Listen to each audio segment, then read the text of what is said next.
और बच्चों को लायक बनाओ, खूब लायक बनाओ, पर बच्चों को इतना लायक भी मत बना देना कि एक दिन वो माँ बाप को नालायक समझने लगे। लायक बनाओ, पढ़ाओ, खूब शिक्षा दीजिए। और जिस दिन बेटा कहने लगे पापा तुम्हें कुछ नहीं आता, मम्मी चुप बैठी रहो, पापा तुम बड़बड़ मत करो, चुप बैठे रहो, समझ लेना तुम्हारी शिक्षा किसी काम की नहीं है। तुमने शिक्षा तो दी, पर शिक्षा के साथ में संस्कार देना भूल गए थे।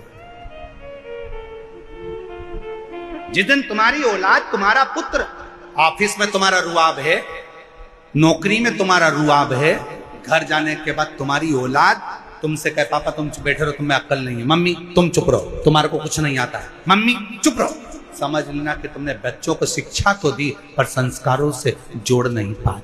तुम बच्चों को लायक तो बना दिए और उसने तुमको नालायक समझ लिया। इसलिए याद रखना, अपने बुढ़ापे को सुधारने के लिए अपनी औलादों के सामने तुम्हारी पत्नी भले 8वीं फेल है, पर बच्चों से हमेशा कहना कि तेरी माँ के बराबर कोई दुनिया में समझदार नहीं है, और अपने बच्चों के सामने कहना कि तेरे बाप के जैसा दुनिया में कोई समझदार नहीं है। अपने औलाद के सामने अपनी पत्नी का सम्मान करो, अपनी औलाद के सामने अपने पति का सम्मान करो। अगर आज पत्नी अपने पति को बच्चों के सामने कहेगी तेरे बाप में तो अकल ही नहीं है, तेरे बाप में तो अकल नहीं है, तो बच्चा भी वही सीखेगा। और बाप बोलेगा तेरी माँ में तो अकल नहीं है, तेरी माँ में तो अकल नहीं है, तो बच्चा भी वही सीखेगा। और एक दिन जब बच्चा बड़ा होगा तो माँ बाप दोनों को चुप करना चाहेगा।